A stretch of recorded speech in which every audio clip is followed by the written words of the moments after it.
आजकल हर कोई ये सलाह दे रहा है, पॉजिटिव रहो, पॉजिटिव सोचो, जिंदगी में कुछ भी हो जाए, कैसे भी हालात हों, हमें सिर्फ सकारात्मक सोच रखनी है। पर क्या ये स्वाभाविक है? नहीं, क्योंकि अगर हम किसी को ये सलाह देते भी हैं तो उसे लगता है कि अगर इस सिचुएशन में ये इंसान होता मेरी जगह तो क्या ये पॉजिटिव रहता, तो क्या ये वैसे ही सेम फील करता जैसा मैं कर रहा हूं? नहीं। अब होने को तो कुछ भी हो सकता है।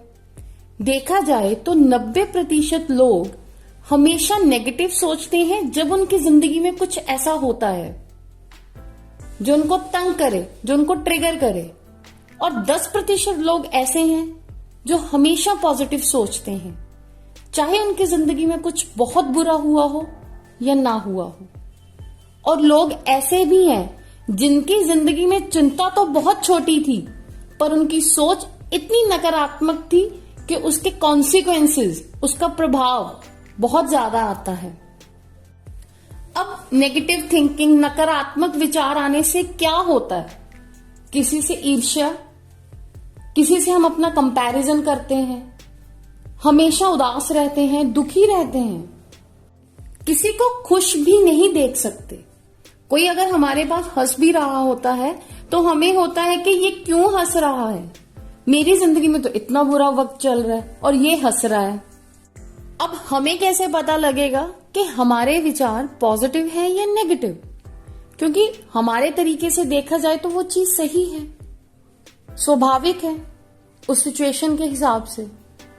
तो जो चीज हमारी स्टेट ऑफ माइंड को, हमारे मन मस्तिष्क को थोड़ा सा भी डिस्टर्ब कर दे, वो नेगेटिविटी है।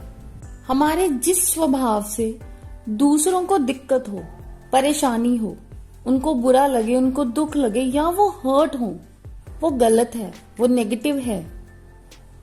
अब अगर देखा जाए तो इंटेंशनली कोई भी नेगेटिव नहीं होना चाहता। हर इंसान यही चाहता है कि मैं अपनी जिंदगी में खुश रहूं, पॉजिटिव रहूं, पर ऐसा नहीं हो पाता।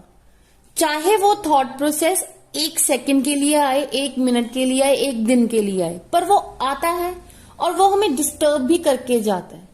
और अगर हम डिस्टर्ब होंगे तो हमारे साथ जुड़े हुए हर रिश्ते में डिस्टर्बेंस होगी। अगर हम दुखी हैं तो हमारे पेरेंट्स, हमारे सिबलिंग्स, भाई बहन, बच्चे सब दुखी होंगे। और अगर मैं गुस्सा हूं तो मेरे गुस्से के कारण और लोग भी परेशान होंगे। हमारे साथ स्वाभाविक तौर पर यह होता है कि कोई भी चिंता आई, कुछ भी बुरा हुआ तो सबसे पहले नकारात्मक विचार आने शुरू हो गए। हम बहुत कोशिश करते हैं पर फिर भी वो आते हैं।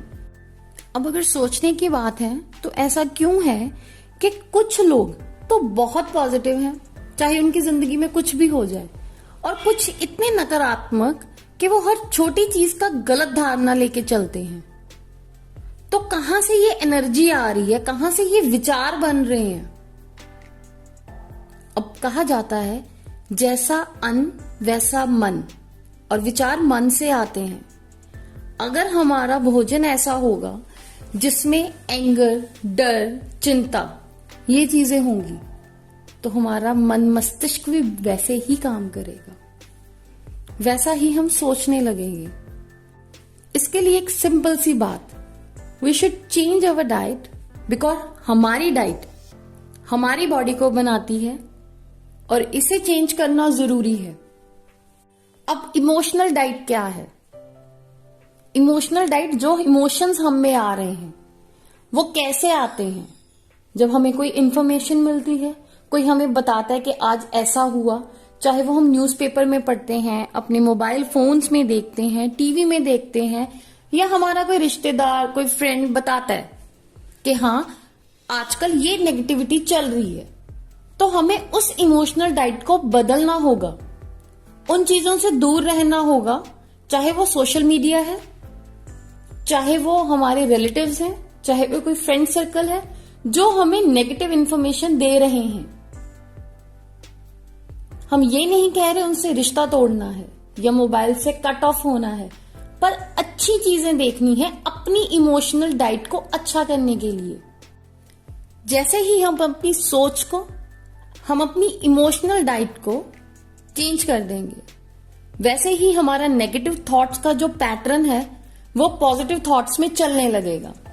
क्योंकि अगर हम अच्छी न्यूज सुनेंगे, अच्छी बातें पढ़ेंगे, तो नेचुरल सी बात है वो चीजें हम पे इफेक्ट लाएंगी। अगर हम उदास होते हैं तो हम सैड सॉन्ग सुनते हैं, और अगर हम खुश हैं तो हम डांसिंग सॉन्ग सुनते हैं। सेम वे, सिर्फ पर्सपेक्टिव चेंज करना है अपनी जिंदगी का, इसे बेहतर बनाने के लिए, हमेशा सकारात्मक रहने के लिए, कि हमारे अवचेतन मन में ये चीजें घर कर जाएं, वो चीजें हकीकत बन जाएं